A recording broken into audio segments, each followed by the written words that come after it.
بسم الله الرحمن الرحيم الحمد لله والصلاة والسلام على رسول الله وعلى آله وأصحابه أجمعين أما بعد ناظرین کرام السلام علیکم ورحمۃ اللہ وبرکاتہ۔ منتخب احادیث کے عنوان سے اس پروگرام کے ہمراہ ہم آپ کی خدمت میں حاضر ہیں، اور اس سے قبل گزشتہ ملاقات کے موقع پر ہم اس سلسلے کی حدیث نمبر 3 پڑھ رہے تھے۔ یہ حدیث جو کہ صحیح البخاری میں اس کا نمبر ہے 8 کتاب الایمان، اور صحیح مسلم میں اس کا نمبر ہے 16 کتاب الایمان باب بنی الاسلام علی 5۔ اور اس حدیث میں رسول اللہ صلی اللہ علیہ وسلم کی طرف سے یہ تذکرہ فرمایا گیا ہے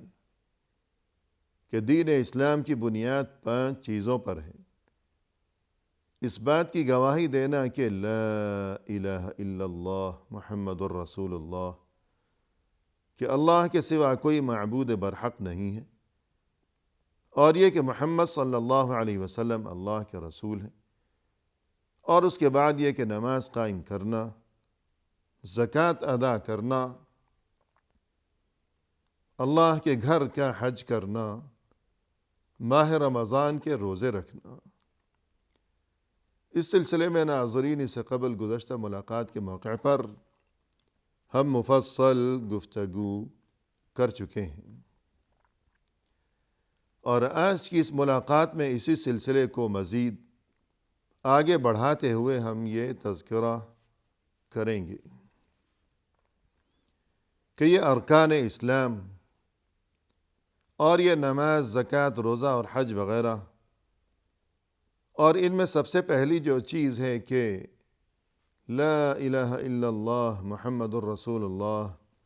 صدق دل سے اس بات کی گواہی دینا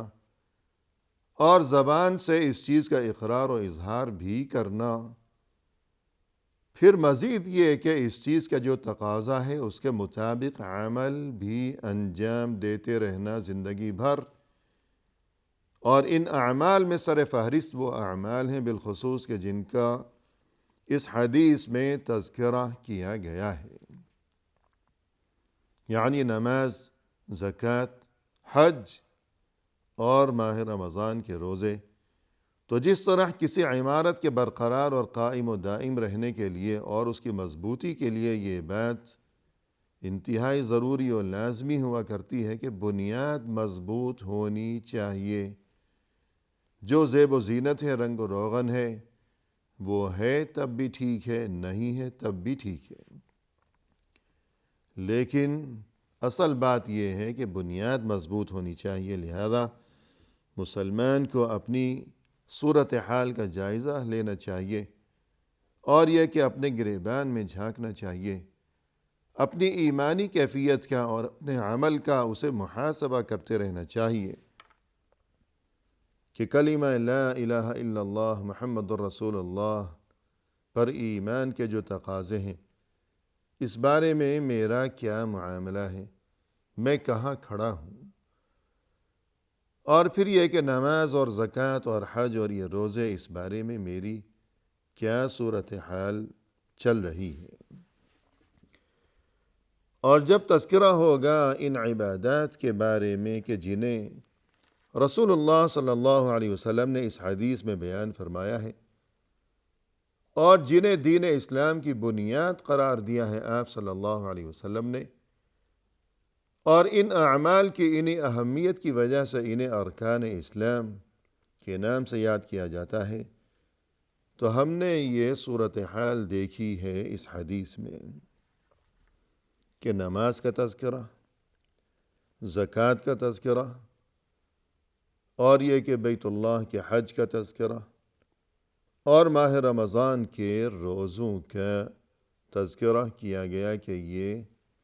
ارکان اسلام ہیں، کہ ان پر دین اسلام کی بنیاد ہے۔ یہ جو اعمال ہیں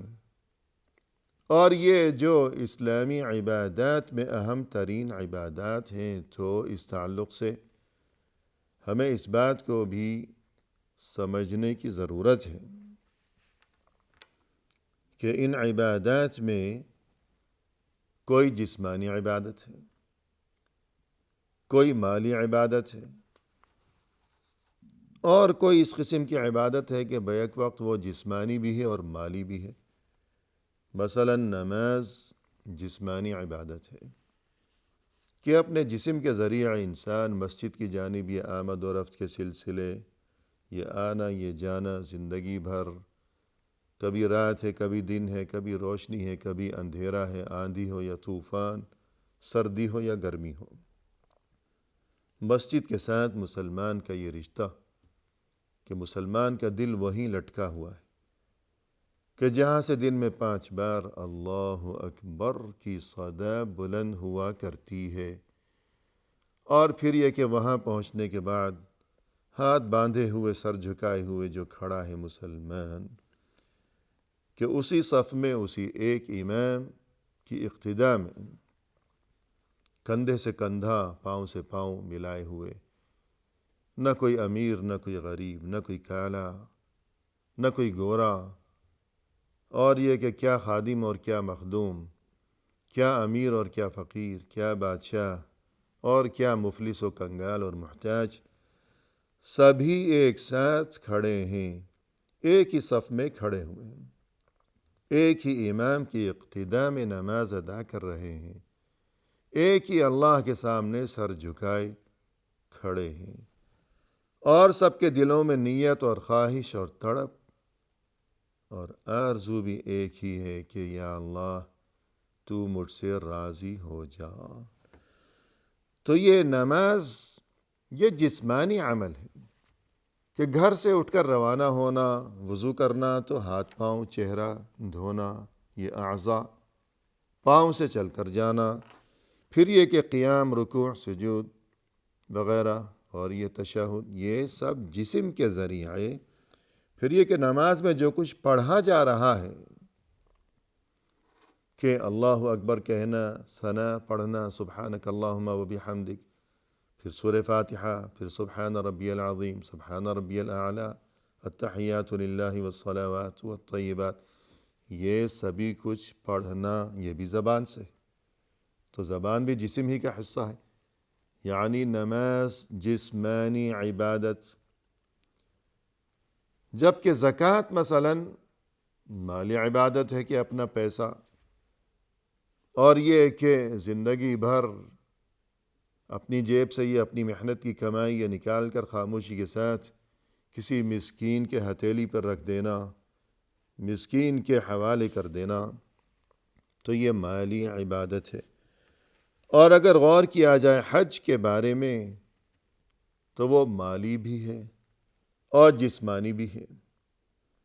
کہ انسان اپنے جسم کے ذریعے سفر کرتا ہوا وہاں پہنچتا ہے بیت اللہ کے قریب، مکہ مکرمہ جاتا ہے، اور اس کے بعد یہ کہ کبھی طواف ہے، کبھی سعی ہے، کبھی رمی ہے، اور یہ آمد و رفت کے سلسلے، کبھی عرفات، کبھی مزدلفہ، کبھی منی، کبھی واپس مکہ، کبھی صفا پر چڑھنا، کبھی وہاں مروہ تک پہنچنا سعی کرتے ہوئے، تو اپنے جسم سے انسان یہ تمام مناسک حج ادا کیا کرتا ہے۔ یوں حج جسمانی عبادت بھی ہے، لیکن حج کے موقع پر انسان قدم قدم پر روپیہ پیسہ بھی خرچ کرنا پڑتا ہے اسے، کہ آمد و رفت کے اخراجات، وہاں قیام و طعام کے اخراجات،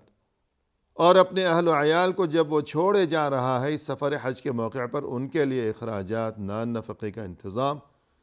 تو حج ایسی عبادت ہے کہ جو بیک وقت جسمانی بھی ہے مالی بھی ہے۔ اور روزے کے بارے میں غور کیا جائے تو وہ جسمانی عبادت ہے کہ انسان بھوک اور پیاس کو برداشت کرتا ہے، کھانا پینا چھوڑتا ہے۔ بالغرض دین اسلام میں اللہ کی طرف سے جو عبادات مسلمانوں کے لیے لازمی اور فرض قرار دی گئی ہیں، ضروری قرار دی گئی ہیں، جنہیں ارکان اسلام کے نام سے یاد کیا جاتا ہے اور جن کا تذکرہ فرمایا رسول اللہ صلی اللہ علیہ وسلم نے یہاں اس حدیث مبارک میں، تو ہمیں ان عبادات میں تنوع نظر آتا ہے، تنوع یعنی انواع و اقسام، یعنی ایک ہی جیسی تمام عبادات نہیں ہیں،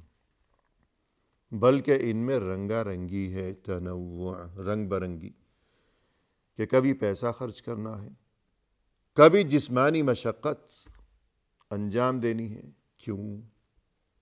وجہ کیا ہے؟ وجہ یہ ہے کہ اللہ جو کہ تمام انسانوں کا خالق و مالک ہے، اللہ خوب جانتا ہے سبھی کے مزاجوں کو۔ الا یعلم من خلق وہو اللطیف الخبیر، وہ اللہ جس نے پیدا کیا ہے، کیا وہ نہیں جانتا؟ حالانکہ وہ تو بہت ہی لطیف ہے، باریک بین ہے، اور یہ کہ باخبر ہے، اللطیف الخبیر۔ تو یہ کس طرح ممکن ہے کہ جس نے پیدا کیا وہ اپنی مخلوق، اپنے بندوں کے مزاجوں کے بارے میں نہ جانتا ہو؟ اللہ اس بات کو خوب جانتا ہے کہ کس کا مزاج کس قسم کا ہے، کس کی طبیعت کیسی ہے۔ اللہ اس بات کو خوب جانتا ہے کہ یہ بندے، یہ انسان، ان میں سے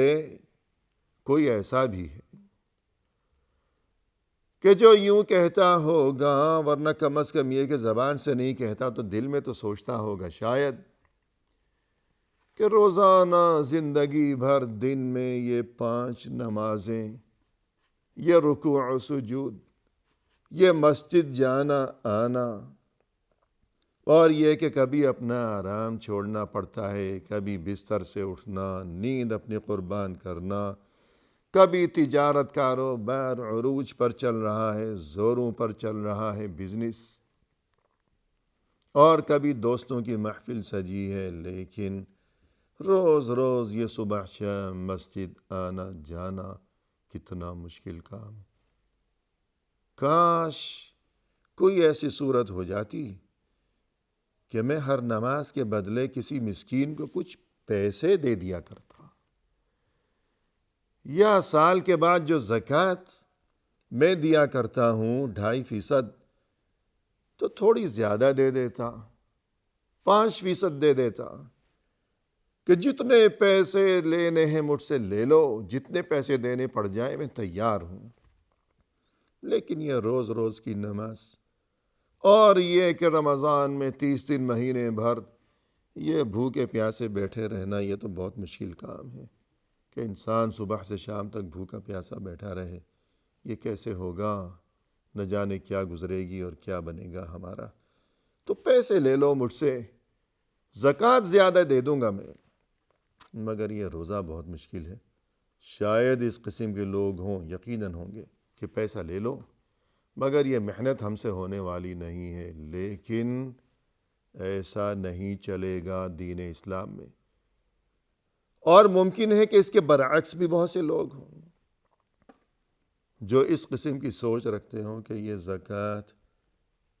ارے کتنا مشکل ہے یہ کام، اپنا پیسہ تو اپنی جیب میں رکھنے کے لیے ہوتا ہے،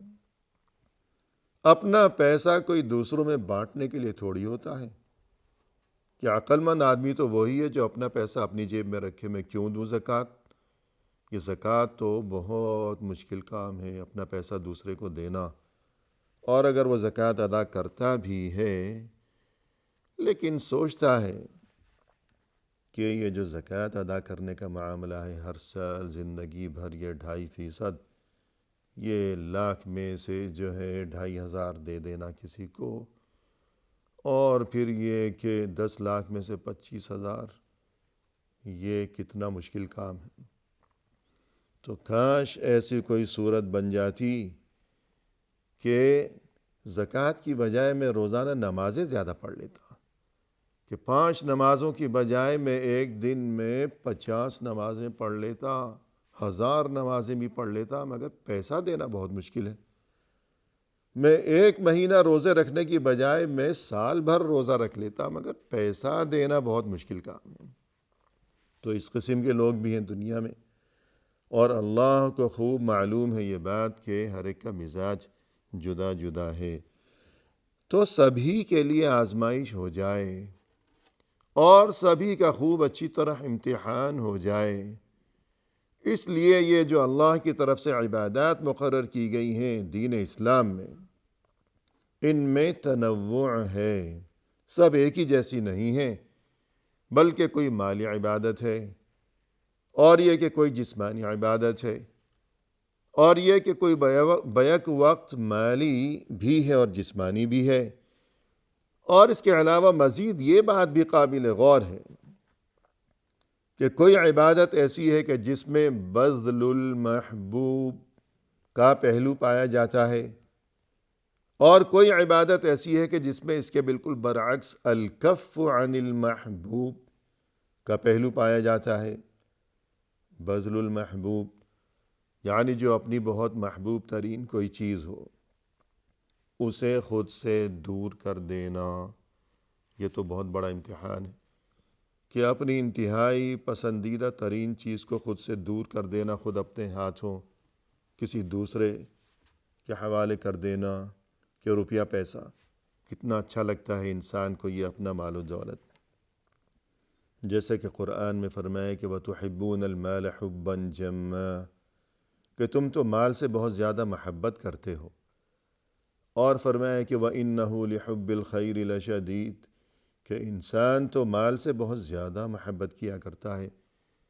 تو یہ اس قدر پسندیدہ ترین اپنی یہ چیز، اپنا یہ روپیہ پیسہ، اپنا یہ مال، یہ دے دینا، دوسرے کو دے دینا، تو یوں امتحان ہے زکوٰۃ میں کہ اپنی پسندیدہ چیز کو خود سے دور کر دینا، خود اپنے ہی ہاتھوں، کتنا مشکل کام ہے۔ جبکہ کوئی عبادت ایسی ہے کہ اس کے بالکل برعکس الکف عن المحبوب، خود اپنے آپ کو اپنی پسندیدہ چیز سے دور کر لینا، اپنے آپ کو دور کر دیا، چیز تو وہی ہے، سامنے رکھی ہوئی ہے، کھانا پینا سامنے موجود ہے، کوئی دیکھنے والا نہیں ہے، بھوک اور پیاس نے بدحال کر رکھا ہے، بہت ستا رکھا ہے، گرمی کا موسم ہے، شربت رکھا ہوا ہے سامنے، بہت دل چاہ رہا پینے کو، لیکن اپنے آپ کو اپنی پسندیدہ چیز سے، کھانے پینے سے دور کر رکھا ہے۔ تو یہ بھی رنگا رنگی ہے۔ کوئی عبادت ایسی کہ پسندیدہ چیز کو خود سے دور کرنا پڑ رہا ہے، یعنی زکوٰۃ میں مال کو خود سے دور کرنا پڑ رہا ہے، جبکہ کوئی عبادت ایسی ہے کہ خود اپنے آپ کو پسندیدہ چیز سے دور کرنا پڑ رہا ہے، یعنی روزہ۔ الغرض اللہ کی طرف سے اس میں یہی حکمت پوشیدہ ہے کہ کوئی جسمانی عبادت اور کوئی مالی عبادت، اور کوئی ایسی عبادت کہ جو بیک وقت جسمانی بھی ہے اور مالی بھی ہے، تو یوں تاکہ سبھی کا امتحان ہو جائے۔ اسی کے ساتھ ناظرین کرام، ہم آپ سے اجازت کے طلبگار ہیں۔ فی امان اللہ، وآخر دعوانا ان الحمد للہ رب العالمین۔